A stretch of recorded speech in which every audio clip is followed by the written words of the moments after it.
다 함께 기도 드리심으로 대림절 첫 번째 주일 예배 하나님 앞에 드리시겠습니다. 저희에게 가장 좋은 것을 예비하신 하나님, 두근거리는 마음으로 대림절 첫 번째 주일 예배를 드립니다. 이 땅에 오신 아기 예수님은 마음이 교만한 자들을 흩으시고 권세의 자를 내리치사 낮은 자를 높이시고 배고픈 자는 배부르게 하시고 탐욕으로 가득한 자를 비워주셨습니다. 복음을 전하며 수고한 이들에게, 정의를 위해 핍박당한 이들에게, 용기를 잃고 희망을 저버린 이들에게, 가족을 잃고 애통하는 이들에게, 평화를 이루며 땀 흘린 이들에게 아기 예수님께서 오셨습니다. 죄악의 세상에서 참 복음으로 오셨습니다. 주님의 은총을 입은 저희가 머무르지 않게 하옵소서. 주님께서 가신 길 용기 내어 따르며 주님께서 주시는 기쁨으로 덩실거리며 춤추며 옛사람 버리고 새 사람으로 거듭나게 하옵소서. 우리를 만나기 위해 이 땅에 오신 예수 그리스도의 이름으로 기도드립니다. 아멘. 나는 전능하신 아버지 하나님 천지의 창조주를 믿습니다. 나는 그의 유일하신 아들 우리 주 예수 그리스도를 믿습니다. 그는 성령으로 잉태되어 동정녀 마리아에게서 나시고 본디오 빌라도에게 고난을 받아 십자가에 못 박혀 죽으시고 장사된 지 사흘 만에 죽은 자 가운데서 다시 살아나셨으며 하늘에 오르시어 전능하신 아버지 하나님 우편에 앉아 계시다가 거기로부터 살아있는 자와 죽은 자를 심판하러 오십니다. 나는 성령을 믿으며 거룩한 공교회와 성도의 교제와 죄를 용서받는 것과 몸의 부활과 영생을 믿습니다. 아멘. 주님의 성령 지금 이곳에 임하소서.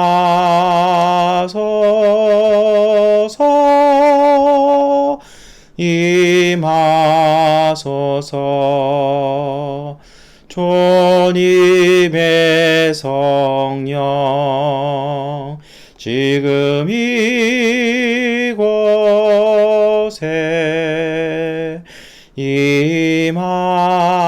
임하소서.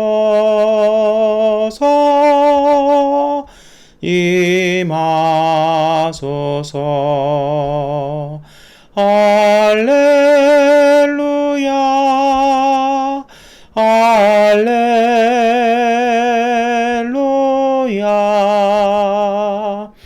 할렐루야 할렐루야 할렐루야 할렐루야 할렐루야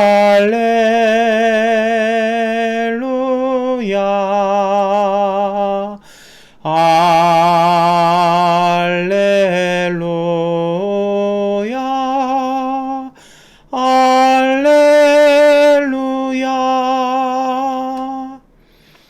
하나님께 기도드리시겠습니다.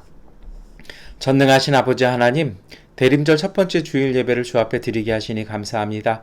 성탄을 준비하는 이 절기가 시작되었사오니 하나님, 오늘 우리의 삶에 성탄의 그 기쁜 소식과 희망을 삶에 담아내게 하여 주옵소서. 간절히 구하오니 저희들의 삶과 저희들의 신앙이 하나 되게 하여 주시고 예배 때 고백되어지는 믿음이 삶의 고백으로 우리의 생활 가운데 나타나게 하여 주옵소서. 또 주님께 구합니다.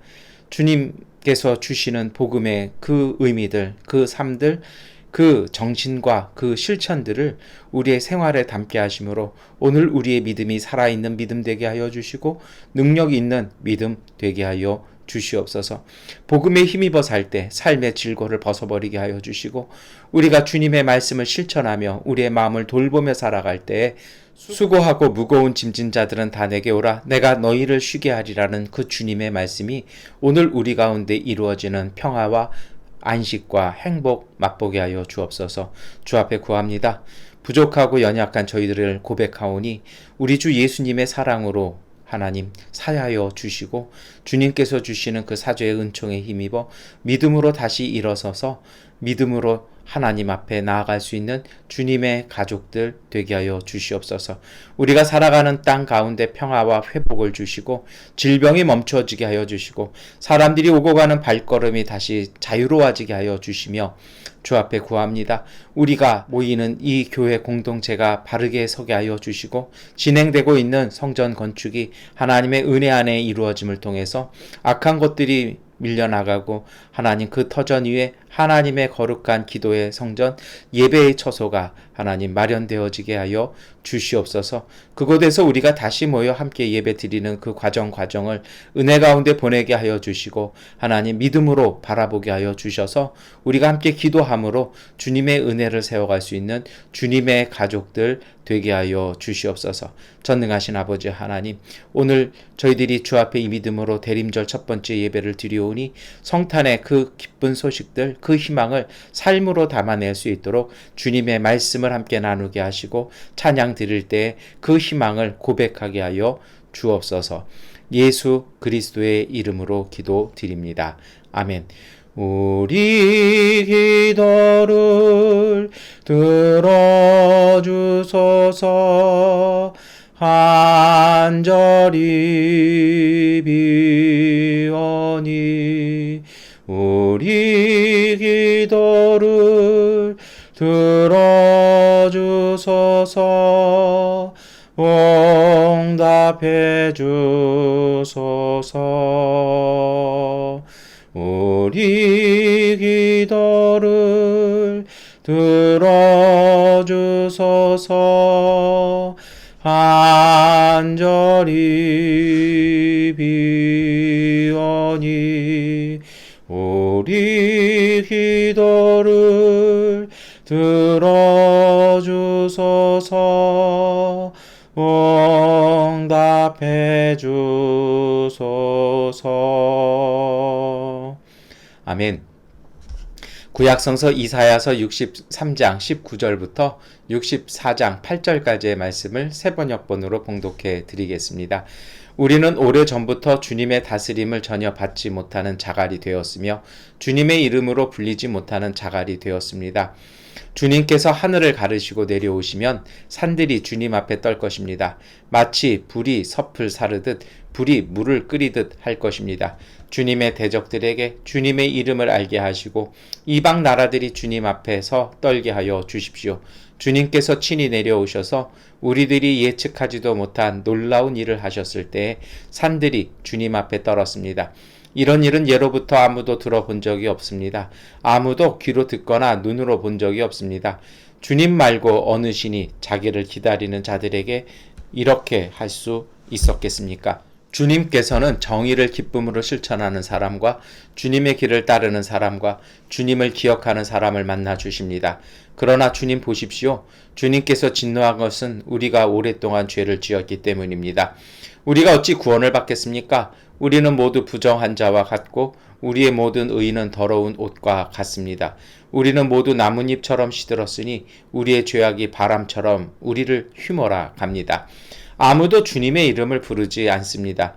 주님을 굳게 의지하려고 분발하는 사람도 없습니다. 그러기에 주님이 우리에게서 얼굴을 숨기셨으며 우리의 죄악 탓으로 우리를 소멸시키셨습니다.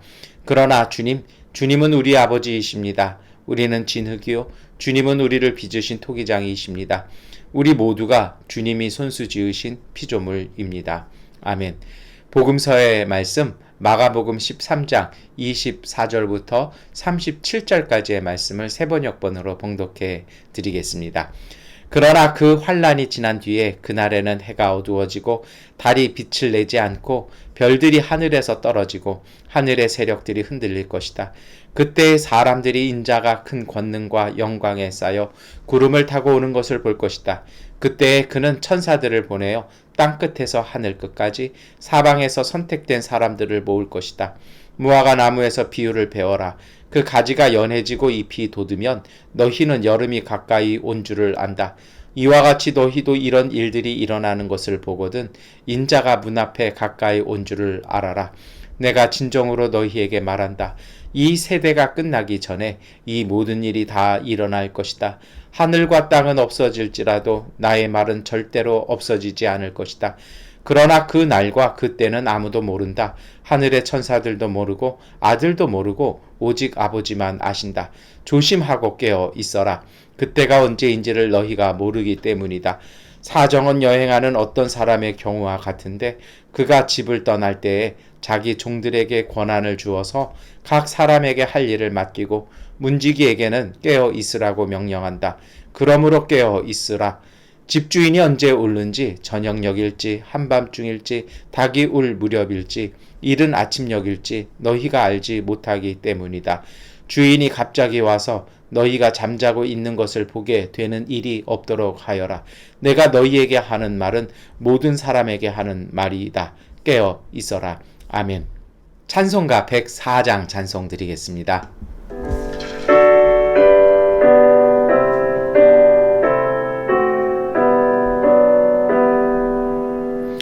얻어서 서서히 한 후에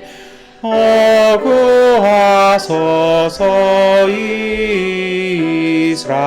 이스라엘 그 포로 생활 고달파 메시아 기다립니다. 기뻐하라 이스라엘 얻으시리오 임마누엘 얻어서 서이아의 주 온 만물 질서 주시고 참 진리의 길 보이사 갈 길을 인도하소서. 기뻐하라 이스라엘 얻으시리오 임마누엘 얻어서 소망의 주 만 백성 한 마음 이루주어 시기와 분쟁 없애고 참 평화 채워주소서. 기뻐하라 이스라엘 얻으시리오 임마누엘.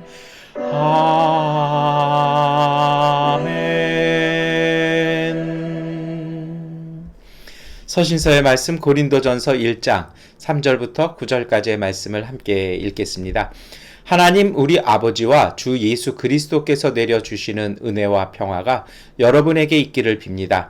나는 여러분이 그리스도 예수 안에서 받은 하나님의 은혜를 생각하고 여러분의 일로 언제나 하나님께 감사를 드립니다. 여러분은 그리스도 안에서 모든 면에 풍족하게 되었습니다. 곧 온갖 언변과 온갖 지식이 늘었습니다. 그리스도에 관한 증언이 여러분 가운데서 이렇게도 튼튼하게 자리 잡았습니다. 그리하여 여러분은 어떠한 은사에도 부족한 것이 없으며 우리 주 예수 그리스도의 나타나심을 기다리고 있습니다. 우리 주 예수 그리스도께서 나타나실 날에 여러분이 흠잡을 데 없는 사람으로 설 수 있도록 주님께서 여러분을 끝까지 튼튼히 세워 주실 것입니다. 하나님은 신실하신 분이십니다. 하나님께서는 여러분을 부르셔서 그 아들 우리 주 예수 그리스도와 친교를 가지게 하여 주셨습니다. 아멘. 참여하겠습니다.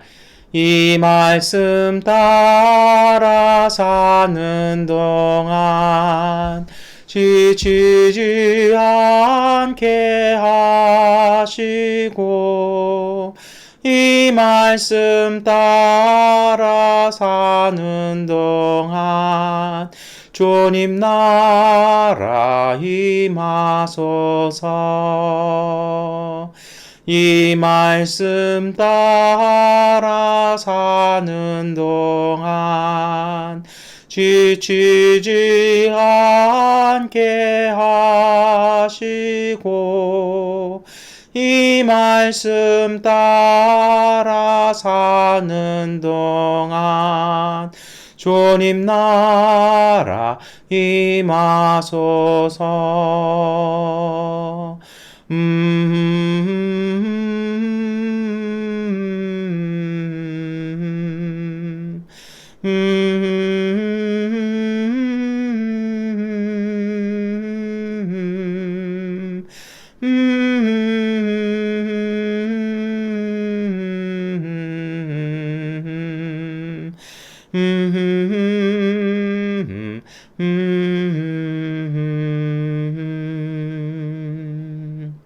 아멘. 우리 서로 교제 인사하시겠습니다. 하나님께서 우리와 함께 하십니다. 인사하시겠습니다.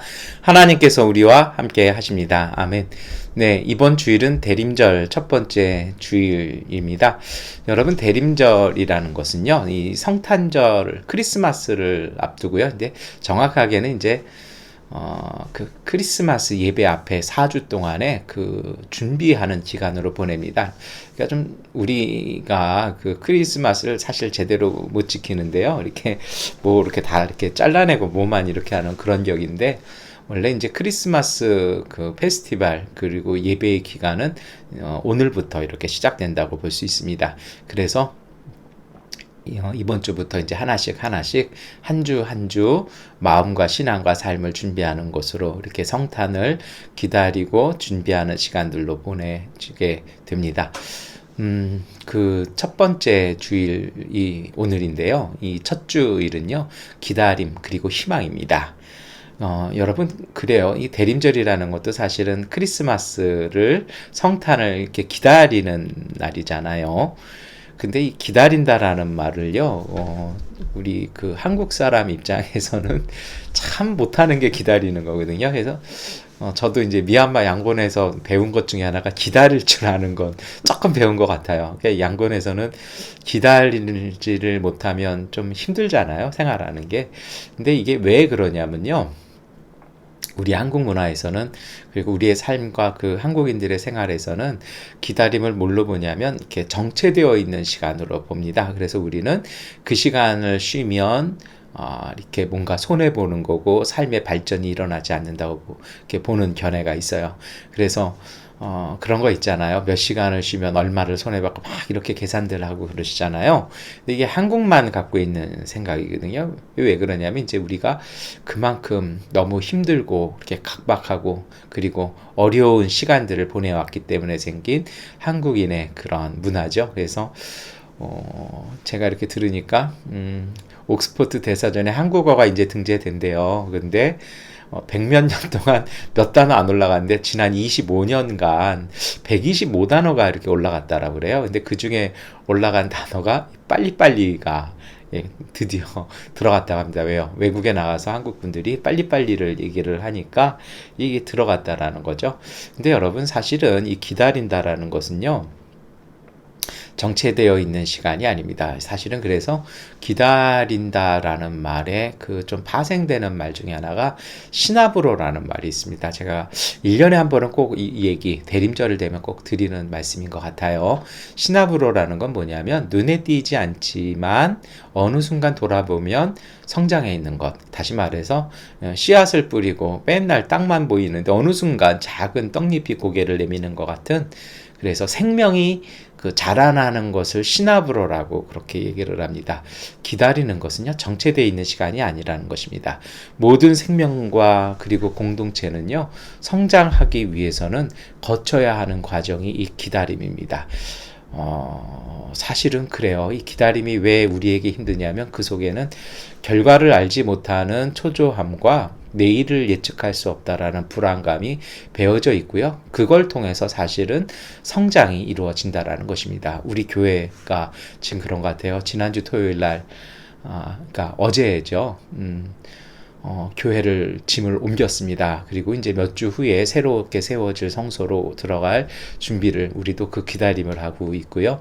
그래서 대림절에 맞게끔 우리도 하고 있는 것 같습니다. 근데 여러분 기억하십시오. 기다림은요. 사실은 어떤 자리냐면 삶의 주도권이 오늘 우리에게 있는 것이 아니라는 것을 고백하는 겸손함이 싹 트는 자리입니다. 기다리면서 우리가 할 수 있는 거 아무것도 없잖아요. 그래서 우리는 사실 불안한 거거든요. 그렇기 때문에 어떻게 하는 것입니까? 이것이 제 것이 아닙니다라고 내려놓을 수 있는 그러한 고백의 자리라는 것입니다. 그리고 이러한 고백을 통해서 고백되어지는 겸손으로 하나님의 신비가 오늘 우리 안에서 내재화되어가는 은혜에 시작되는 그 시간이라는 것입니다. 그래서 대림절의 의미는요. 기다림으로 성탄의 기쁨을 삶 속에서 이루어가는 그러한 예배 절기고 신앙의 절기라고 보시면 됩니다. 그리고 아울러에 어떤 것도 있냐면 고단한 일상을 희망으로 품어서 변화시켜 나가는 그러한 시간이기도 합니다. 우리 좀 많이 힘들고 지치잖아요.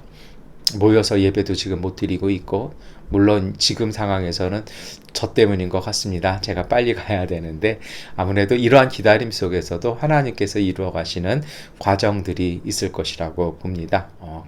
그 어려움 속에서도 희망을 품는 사람들이 정말 싹을 피어나가는 그 시간이 이 시간인 것 같습니다. 그러한 이해를 가지고 오늘 우리의 예배 본문 말씀들을 함께 나누어 보았으면 좋겠습니다.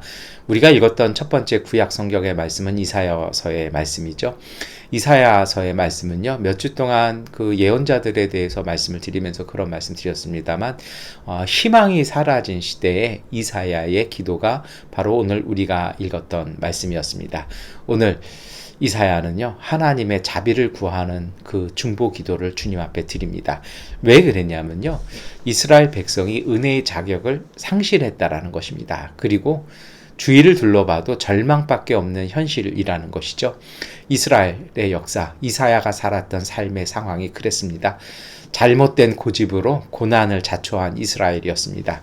그래서 그들은요, 포로로 끌려갔다 돌아왔지만 변화가 없었어요. 그래서 아무런 은총의 변화도 없어서 절망 가운데 빠져들기 시작합니다. 이럴 때 이사야서는 중보 기도를 고백하기 시작합니다. 그리고 그 첫 구절에 이스라엘에게는 자신들에게는 은혜를 구할 자격이 없음을 고백하지요. 그런데 더 놀라운 건요, 그 다음이에요. 무엇입니까? 하나님의 적극적인 개입을 호소합니다. 말할 자격이 없는데 하신 것이죠. 그것이 사실은요, 기도에서는요, 긍휼히 여겨달라는 것입니다. 자비를 베풀어 달라는 표현이 사실 그런 것입니다. 우리 한국어 표현들이 그런 게 있어요. 우리는 사상적으로 갖지 않으면 그 단어를 회피합니다. 순수 우리나라 말인 동물을 쓰지 않고요. 지금은 동지를 씁니다. 한자어를 쓰는 거죠. 왜 그렇습니까? 북한에서 이제 동물을 많이 그렇게 쓰니까 우리는 그걸 피하기 위해서 전혀 사용하지 않았던 한자어인 동지를 만들어냅니다. 자비라는 말도요, 불교에서 많이 쓰잖아요. 대자대비 뭐 이런 말 쓰잖아요.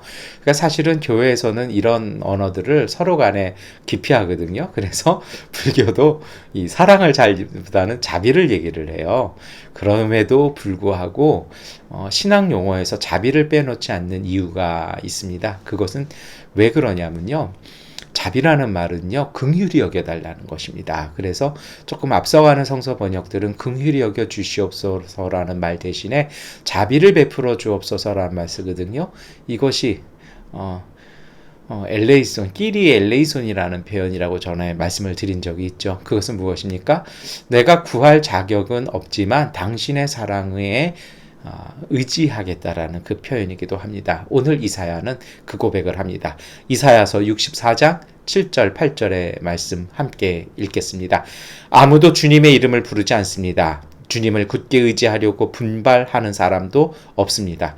그러기에 주님이 우리에게서 얼굴을 숨기셨으며 우리의 죄악의 탓으로 우리를 소멸시키셨습니다.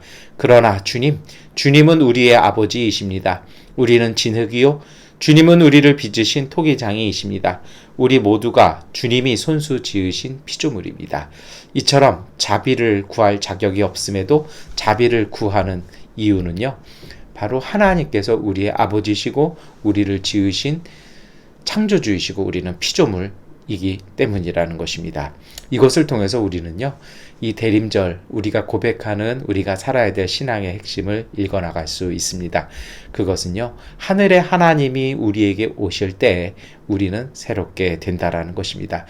여러 번 말씀을 드렸습니다만 우리는 하나님께 호소할 자격이 없습니다. 그래서 이사야서 64장 6절은 우리는 모두 부정한 자와 같고 우리의 모든 의는 더러운 옷과 같습니다.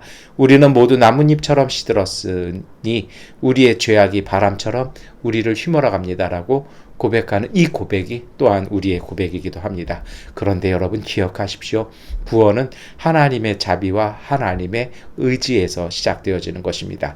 하나님께서는 피조물들에게 아버지의 사랑으로 함께 하십니다. 우리는 이 사랑을 앞에 서 있는 것이죠. 이것이 바로 이 하나님의 자비를 기다리는 것, 그 하나님의 자비를 기억하며 자격은 없지만 그럼에도 하나님의 그 사랑을 받기 위하여 잠시 기다리고 멈춰서는 신앙, 이것이 바로 대림절 첫 번째 주일의 자세일 것입니다. 뛰어가고 걸어가는 채로는 소중하고 귀중한 것을 받아들일 수 없습니다. 여러분, 이 대림절 첫 번째 주일만이라도요, 이 주간만이라도 조금 천천히 가시면 어떨까요? 조금 우리의 생각과 우리의 감정들을 조금 내려놓고 잘 살펴보면 어떨까요? 여러분, 그렇게 해서 우리가 이 한 주간 동안 지켜야 될 신앙의 모습이 있죠. 그것은 바로 기도입니다. 어떤 기도입니까? 하나님께서 우리의 삶에 임재하여 주시기를 바라는 기도. 오늘 이사야가 백성들을 위해서, 자신들을 위해서, 자신의 공동체를 위해서 드리는 이 기도가 오늘 우리의 기도가 되었으면 좋겠습니다. 그리고 기도가 되어야 합니다. 그래서요, 이 기도의 자세가 있어요. 어떤 것입니까? 우리가 하나님의 소유임을 되새기며 기다리는 것입니다. 저는 기다림 속에서 겸손이라는 고백이 나올 수밖에 없다라고 말씀을 드렸어요. 이것이 바로 우리가 하나님의 소유라는 것이죠. 그리고 이러한 것이 되어지는 분들이라면 희망을 잃어버린 이 상황이 은혜로 다시 살아나는 희망을 보며 기도하게 될 것입니다. 오늘 우리가 함께 읽었던 마가복음서는요, 이러한 이사야의 기도가 성취되었다라고 고백하고 있습니다. 오늘 이사야의 호소가 있었어요. 어떤 것입니까? 하늘을 쪼개고 내려와 주옵소서. 마가복음은요, 이것을 처음부터 성취되었다라고 딱 고백하고 시작합니다.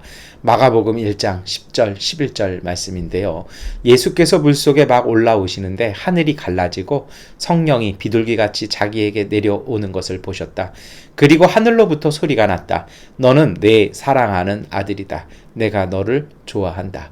이사야의 이 호소가 예수 그리스도의 오심과 그 세례를 통해서 성취되었다라는 것입니다. 그리고 오늘 우리는 마가복음 13장 말씀을 읽었습니다. 몇 주 전에도 말씀을 드렸어요. 마가복음 13장은 묵시문학 영향이 있다고요. 그래서 한 3주 동안 계속해서 이 계시록에 관련된, 묵시에 관련된 것을 이렇게 보셨는데요. 기억하시죠? 묵시에 담긴 말씀들의 주제가 있어요. 앞으로 어떤 일이 일어날 것이냐라는 징조가 아니라 오늘을 어떻게 신앙하며 살 것인가가 초점이라는 것입니다. 사실 그래요. 마가복음은요, 기록된 시기가 유대 전쟁과 로마군이 성전을 철저하게 파괴됐던 시기에 기록된 복음이었습니다. 그러니 어떻게 보면 이렇게 혼란하고 힘든 시대 속에서는요, 종말과 주님의 재림을 기대하던 그런 목마름이 있었던 시기였습니다. 그래서 마가도 복음서를 주님의 이끄심을 따라, 하나님의 영감을 따라 기록하면서 거기에다가도 초점을 두었는지 모릅니다. 아니, 초점을 두었습니다. 그런데 이 마가복음 13장과 또 마가복음 전체가 알려주는 그 말씀이 있어요. 그것은 무엇이냐면, 중요한 것은 종말의 시기에 대한 계산이 아니라 깨어있는 삶이 강조되고 있다는 것입니다. 말이 좀 어렵죠. 조금 정리를 하면 이래요. 삶의 불안함에 대한, 지금 우리가 겪고 있는 답답함, 이 불안함, 내일에 대한 이 떨림, 그 막막함 있잖아요. 여기에 대한 해답은요, 누군가 무엇을 보여주는 것이 아니라 오늘 내가 스스로 깨어 있어서 그 깨어 있는 상태로 살아가는 오늘이 진정한 해답이라는 것입니다. 여러분, 이거 정말 소중한 것 같아요. 내 몸이 아프지만 죽음과 그 병의 고통에 눌려서 끙끙거리며 마음에 신음하며 짜증 부리며 사는 삶이 아니고요. 비록 몸은 아프지만 마음은 새롭게 하고 가볍게 해서 그것을 잘 받아들임을 통해서 생명과 희망을 품어나가는 삶이 온전한 것입니다. 그것이 답이에요. 그러면 죽음이 두렵지 않아요. 병이 두렵지 않고요. 사람이 귀하게 보여지고 생명이 귀하고요. 내 일상이 소중한 것을 보아서 그 행복이 오늘 그 병상 가운데 깃들게 되어 있는 것입니다.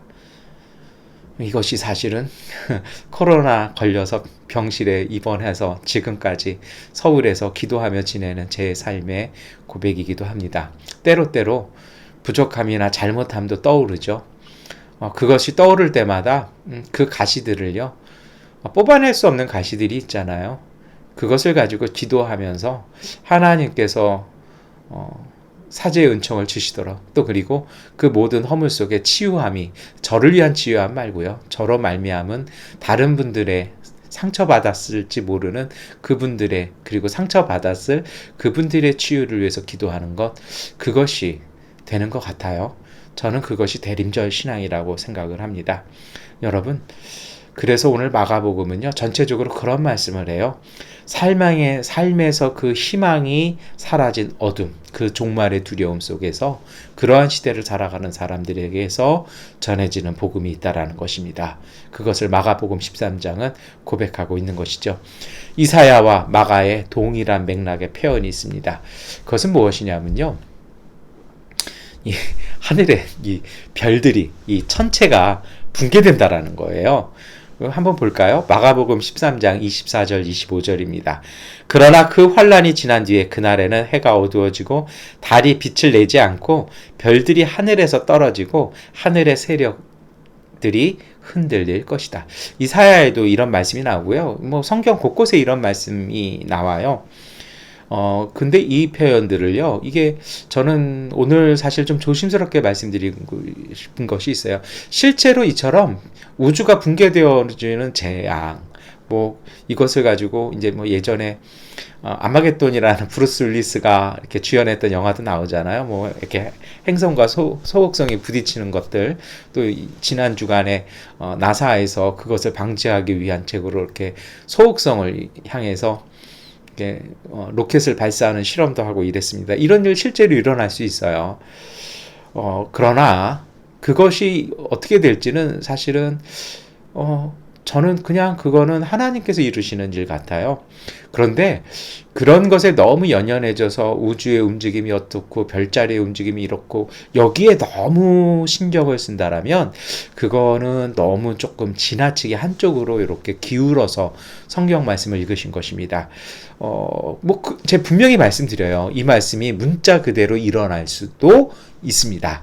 그런데 성서에서는요, 성경을 전체적인 맥락에서 읽어내면 이것은 무엇이냐면요, 삶의 질서가 파괴되고 그 혼돈이 일어나는 것을 표현하는 것이라는 거예요. 그러니까 세상이 그 진행되었던 질서, 우리 개개인의 삶의 어떤 그것들, 사실 우리도 코로나 때문에 주춤 이렇게 했잖아요. 2년 동안 정말 힘들었잖아요. 한국도 해서 위드 코로나 풀었다가 지금 4,000명 이상 돼서 어떻게 해야 되나 이렇게 굉장히 긴장하고 있는 상황인데요. 이처럼 삶이 흔들려 버리는 혼돈, 정말 앞일을 예측할 수 없는 그런 당혹스러운 절망과 무질서한 상태를 표현하는 것이라는 것이죠.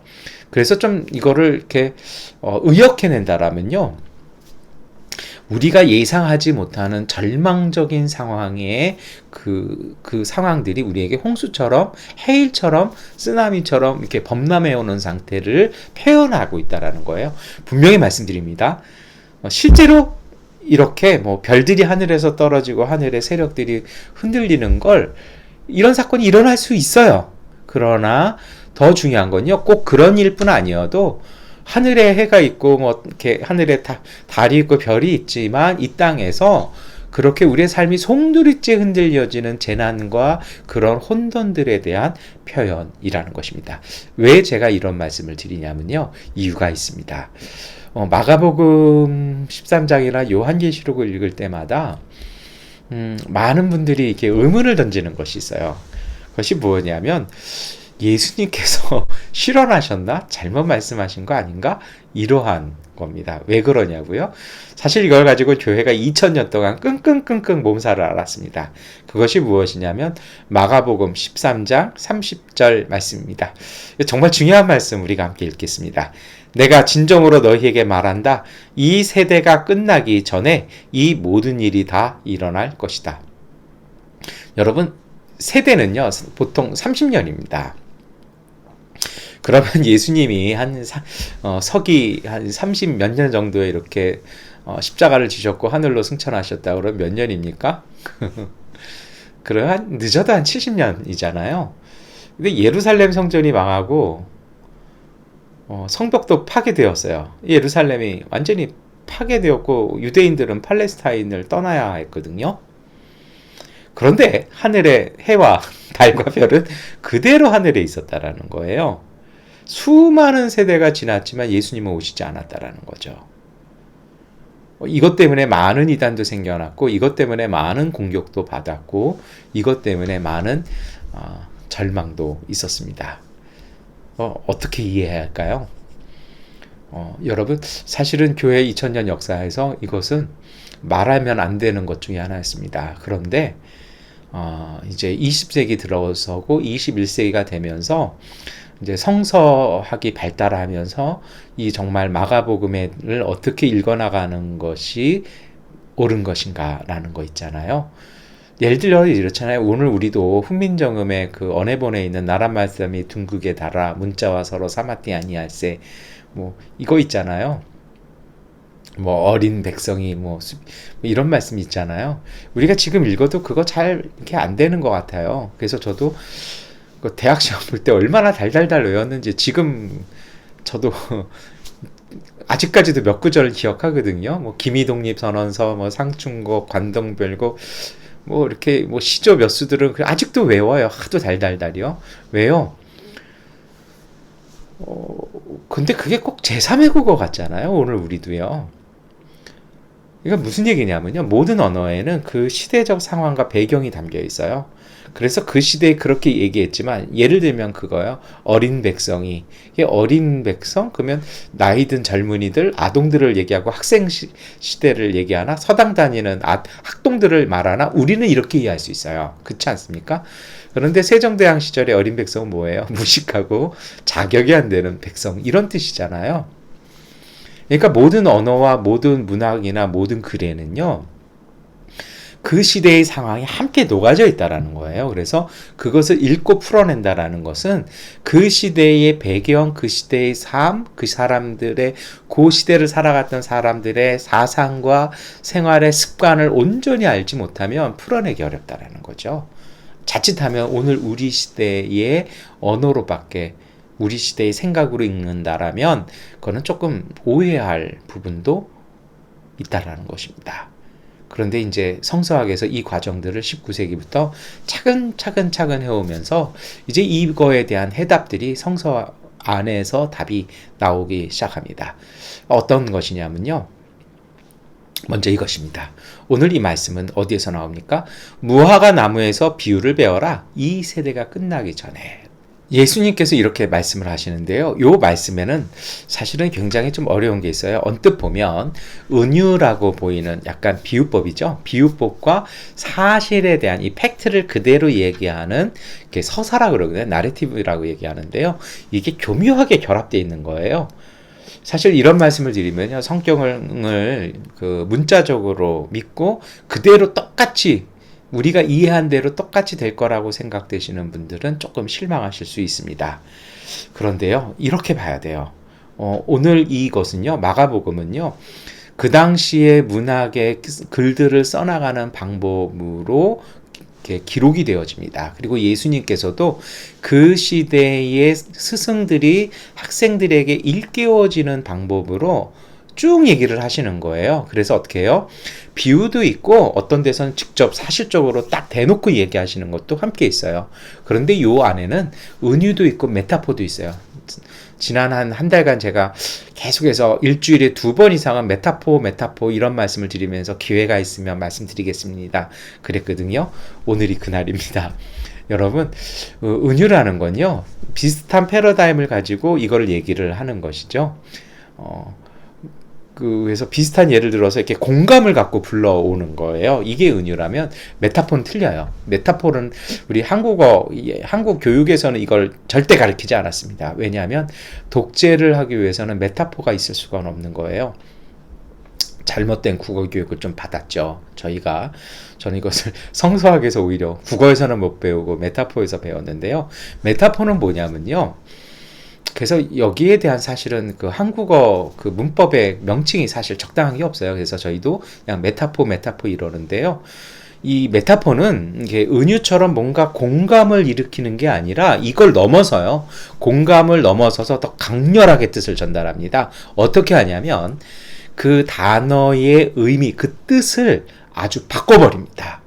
그래서 아주 그 뜻을 아주 강하게 전달하는데요. 가장 이 메타포에서 사전적으로 쓰는 예가 이겁니다. 뭐냐면 눈물 젖은 빵을 먹어보지 않은 사람은, 우리 많이 이 말 쓰잖아요. 참 가슴에 와닿지 않습니까? 근데 여러분 생각해 보세요. 여기도 메타포가 있는데 뭐냐면 눈물 젖은 빵입니다. 정말 눈물 젖은 빵이 있을까요? 이 은유에도 이런 거, 은유는 그럴듯한 거거든요. 내 마음은 호수요 그대 노를 저으, 이게 대표적인 은유거든요. 근데 호수는 호수지 마음은 마음이지 그 단어의 뜻이 바뀌지는 않아요. 근데 여러분 보세요. 눈물 젖은 빵 이거 있어요? 없죠. 그런데 이 눈물 젖은 빵의 의미가 뭐예요? 막 빵이 있는데 막 눈물을 뚝뚝뚝 그 위에다 해가지고 눈물 떨어진 빵은 되지만 눈물 젖은 빵은 될 수 없거든요. 이 뜻이 무엇입니까? 이 눈물 젖은 빵이라는 말은요, 극심한 시련 속에서 악착같이 살아남으려는 노력이 눈물 젖은 빵입니다. 그 의미가 이거예요. 사전적인 의미가요. 그래서 이 메타포라는 얘기는요, 손가락을 보는 것이 아니라 그 손가락이 가리키는 달을 바라보는 그런 것이 메타포를 읽어나가는 방법입니다. 그러면 이 세대가 가기 전에 이 하늘에 별들이 떨어질 것이다, 우주가 붕괴될 것이다 라는 이 예수님의 말씀, 아직 우리 시대까지도 안 이루어졌잖아요. 어떻게 볼까요? 이 고대 그 종교 문학에서는, 고대 그리스어 헬라어 문학에서는 이게 메타포적인 이해라는 것입니다. 그래서 하늘이 흔들리고 해와 달과 별이 떨어질 것이라는 것은요, 어떤 의미입니까? 삶의 기반이 흔들리고 질서가 붕괴되어지고 희망이 사라진 절망의 어둠이 도래할 것이라는 겁니다. 이와 똑같은 상태가 구약에서도 나와요. 창세기에도 나와요. 어디 나옵니까? 요셉이 꿈을 꾸잖아요. 하늘의 해와 달과 별들이 내 별을 향해서 절을 했습니다. 여러분, 별이 어떻게 절을 해요? 거기서 이 형들이 화를 내잖아요. 우리 부모님이 너한테 절을 한다고? 이 형들도 메타포적으로 이해한 거죠. 그러니까 이게 우리에게는 익숙하지 않은 표현법이라는 것이죠. 그래서 가장 잘 읽어내는 방법은요, 제가 다시 한번 말씀드립니다. 실제로 그 일이 일어날 수도 있어요. 그거를 거부하는 건 아닙니다. 그러나 예수님께서 이 세대가 가기 전에라고 하시는 말씀은요, 오늘 우리 속에 우리의 삶이 흔들리고 우리에게 절망이 어둠처럼 덮치는 그때가 있다라는 겁니다. 그것이 실직일 수 있고요, 가정의 상처일 수도 있고요, 때로는 병일 수도 있고요, 때로는 여러 가지 그런 재난일 수도 있고 그런 충격일 수도 있다라는 것입니다. 그러니까 우리 이 시대가, 우리의 삶이 가기 전에 그러한 때가 올 거라는 거예요. 이거 우리 사실이잖아요. 그래서 이제 좀 정리해 볼까요? 예수님께서 우리에게 주신 말씀의 의미가 있습니다. 전체적인 맥락, 제가 좀 메타포라는 말씀을 설명을 드렸는데요. 다시 한번 생각해 보실까요? 그럼 한번 그것을 생각하시면서 한번 말씀 읽어보겠습니다. 마가복음 13장 28절부터 30절까지의 말씀입니다. 무화과 나무에서 비유를 배워라. 그 가지가 연해지고 잎이 돋으면 너희는 여름이 가까이 온 줄을 안다. 이와 같이 너희도 이런 일들이 일어나는 것을 보거든 인자가 문 앞에 가까이 온 줄 알아라. 내가 진정으로 너희에게 말한다. 이 세대가 끝나기 전에 이 모든 일이 다 일어날 것이다. 아멘. 여러분, 메타포 이런 거 머리 아프셨어요? 그러면 그냥 지워버리세요. 그리고 여기서부터 다시 들으시면 됩니다. 강조점은요, 우주적인 재앙뿐이 아니라는 것입니다. 예수님께서 말씀하시고 싶었던 초점이 있었습니다. 그것은 무엇이냐면 절망과 어둠 앞에 예수님께서 함께와 계셨다라는 것입니다. 무화과지에서 이 비유, 은유를 배우라고 하셨잖아요. 뭐예요? 가지가 변하는 걸 보면서 열매가 언제쯤 익어질 것이다. 너희 알지 않느냐? 이렇게 하시면서 뭐라 얘기하시는 겁니까? 이런 일들이 있으면 내가 가까이 왔다는 것을 알게 될 것이라는 것입니다. 이게 중요한 거예요. 이게 초점이라는 거예요. 언제가 아니라는 것입니다. 그래서 사실은 그런 재난이 있고 어둠이 있고 절망이 있고 걱정이 있고 불안이 있고요. 공포가 있는 그 시간이 죽음의 시작이 아니라 희망을 알리는 징표라는 것입니다. 어떤 희망이요? 예수님께서 우리 가까이 오셨다라는 것입니다. 이것이 바로 어둠과 불안에 대한 새로운 이해와 가치관입니다. 삶의 절망은요, 매 순간 우리에게 일어납니다. 어둠을 통해서요, 어둠 넘어 예수님이 가까이 오고 계시다라는 그 희망을 알아보는 시각을 가지라는 것이 오늘 예수님께서 이 마가복음 13장에 우리에게 주시는 말씀입니다. 겨울은 봄을 튀어내는 자연의 신비에 담긴 이 섭리를 기억하라는 것입니다. 그래서 오늘 예수님은 말씀하십니다. 마가복음 13장 33절, 37절 말씀 함께 읽겠습니다. 조심하고 깨어 있어라. 그때가 언제인지를 너희가 모르기 때문이다. 내가 너희에게 하는 말은 모든 사람에게 하는 말이다. 깨어 있어라. 여러분, 그래서 예수님께서는 말씀하십니다. 어둠이 있고 절망이 있고 흔들림이 있고요. 재난이 있고요. 불안이 있고요. 공포가 있는 그 자리에서 우리가 가져야 될 자리는 짓눌리는 것이 아니라 깨어 있으라는 것입니다. 이것이 대림절 첫 번째 주일의 주제입니다. 오늘 우리의 기다림은 깨어있는 기다림이라는 것입니다. 깨어있으라는 말, 사실 이 말이 잠을 자지 말라는 말일까요? 그것은 아니죠. 이 말씀은 어떤 뜻이냐면요, 깨어있으라는 말은요, 각성하라는 말. 이 awaken이 그렇잖아요. 뭔가 각성하는 거예요. 어떤 것입니까? 지금 여기에서 내 자신을 돌아보는 자세입니다. 각성이라는 게 그런 말이잖아요. 내가 잘 몰랐는데 내 본분을 깨닫고 내가 이렇게 살면 안 되지. 정신 바짝 차리고 내가 바르게 살아야지. 고개를 털고 삶을 떨면서 다시 추스리는 것이 바로 깨어있는 것입니다. 이것은요, 시간이 아니라 자신을 돌보고 성찰해서 온전하게 만들라는 주님의 말씀입니다. 내가 원하는 모습과 시간이 아니라 하나님께서 원하시는 모습으로 바로 설 수 있도록 우리 자신을 돌보고 성찰하고 다시 서라는 주님의 부르심입니다. 이것이 바로 성찬을 맞이하는, 예수님을 맞이하는 자세일 것입니다. 깨어서 맞이하는 기다림. 여러분, 이것은요, 삶의 어려움을 희망으로 소화시켜 영양분으로 만들어내는 믿음입니다. 기다림의 때가 무르익기를 정말 바라면서요, 우리에게 임하신 예수를 바라보며 침묵으로 맞이하는 시간인 것입니다. 그 침묵은요, 그냥 있는 침묵이 아니에요. 그것은 하나님께서 임재하실 장소를 만들어가는 삶의 노력입니다. 제가 자꾸 이렇게 침묵이라는 말씀을 드리니까 목사님 맨날 그럼 가만히 있어야 되는 건가요? 너무 수동적이지 않을까요? 라는 질문을 주시는 분도 있고 저도 그렇게 생각합니다. 그런데요, 그 침묵은 그런 침묵이 아닙니다. 이것에 대해서 오늘 우리는 사도 바울의 증언을 우리가 볼 필요가 있습니다. 로마서 8장 23절부터 25절까지의 말씀 함께 고백하겠습니다. 그뿐만 아니라 첫 열매로서 성령을 받은 우리도 자녀로 삼아 주실 것을, 곧 우리 몸을 속량하여 주실 것을 고대하면서 속으로 신음하고 있습니다. 우리는 소망으로 구원을 얻었습니다. 눈에 보이는 소망은 소망이 아닙니다. 보이는 것을 누가 바라겠습니까? 그러나 우리가 보이지 않는 것을 바라면 참으면서 기다려야 합니다. 우리가 참고 기다릴 때요, 성령께서 우리에게 오셔서 이루어 주신다라는 것입니다. 수동적인 것이 아니고요. 그 시간은 하나님께서 일하시는 시간, 성령께서 오늘 우리 안에 오셔서 역사하시는 시간이라는 것입니다. 이 시간, 기다림의 시간은 채워야 한다라는 것입니다. 여러분, 그 침묵을 통해, 그 시간, 그 기다림을 통해 하나님은 오늘 우리를 온전하게 만들어 가십니다. 고린도전서 1장 7절, 8절 말씀 함께 고백하겠습니다. 그리하여 여러분은 어떤 은사에도 부족한 것이 없으며 우리 주 예수 그리스도의 나타나심을 기다리고 있습니다. 우리 주 예수 그리스도께서 나타나실 날에 여러분이 흠잡을 데 없는 사람으로 설 수 있도록 주님께서 여러분을 끝까지 튼튼히 세워 주실 것입니다. 여러분, 이 기다림을 통해서, 이 기도를 통해서 이사야가 호소했던 하나님의 자비가 오늘 우리를 만들어 가신다라는 것입니다. 우리를 세워 가신다라는 것입니다. 이제 설교를 마무리하겠습니다.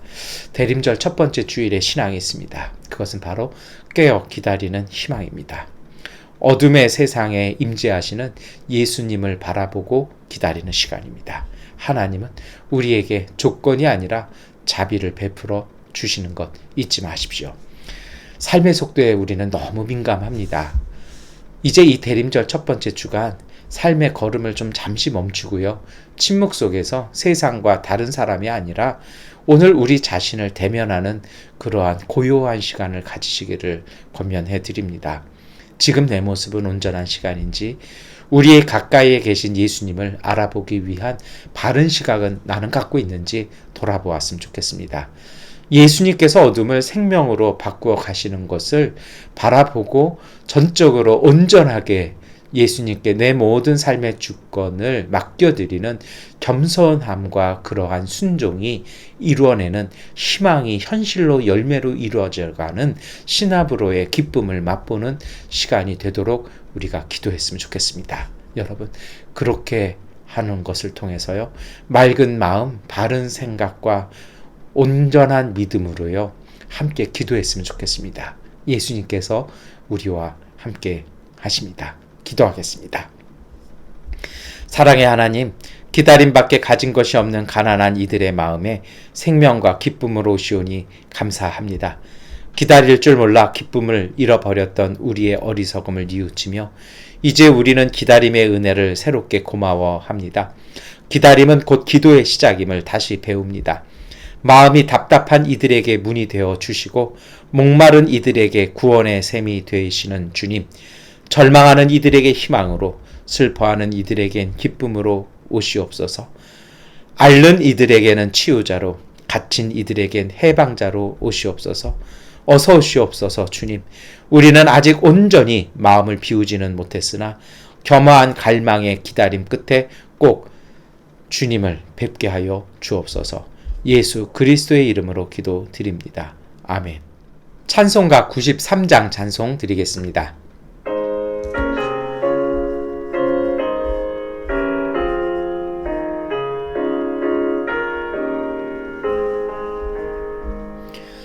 예수는 나의 힘이요 내 생명 되시니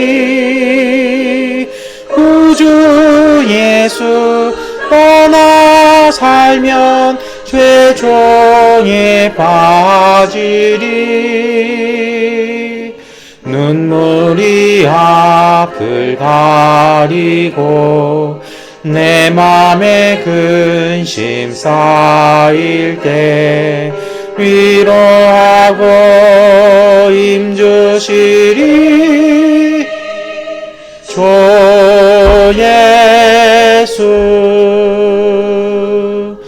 예수는 나의 힘이요 내 친구 되시니 은혜를 간구하면 응상이 받으리. 햇빛과 비를 주시니 주소할 곡식 많도다. 귀한 열매 주시는 이 주 예수. 예수는 나의 힘이요 내 기쁨 되시니 그 명령을 준행하여 늘 충성하겠네. 주야로 보호하시며 바른 길 가게 하시니 의지하고 따라가리. 주 예수. 예수는 나의 힘이요 내 소망 되시니 이 세상을 떠나갈 때 영생 얻으리. 한없는 복을 주시고 영원한 기쁨 주시리. 나의 생명 나의 기쁨 주 예수. 아멘. 교회 소식 말씀드리겠습니다. 우리 대림절 첫째 주간 우리 기도와 또한 성서를 읽으며 온전하게 우리 대림절 잘 보내었으면 좋겠습니다. 교회 짐은 어제 이제 토요일에 다 옮겼습니다. 우선은 이제 신학교의 빈 공간에 우선은 두었고요.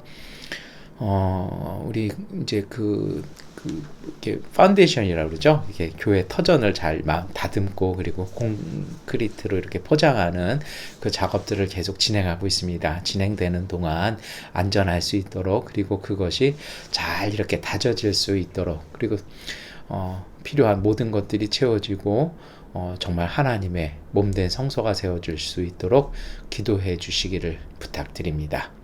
주기도문송 찬송 드리겠습니다.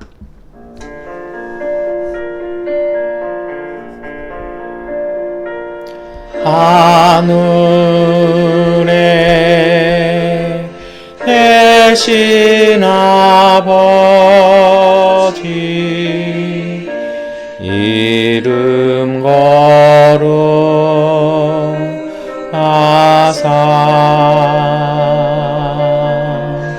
주님 나라 임하시고 도시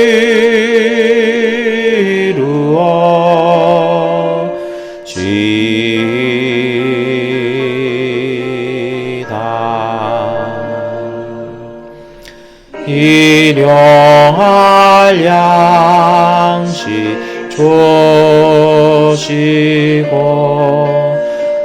우리들의 근죄 다 용서하옵시고 또 시험에 들게 마시고 악에서 구원하소서. 회개 주의 나라 주의 권세 주의 영광 영원히 아멘.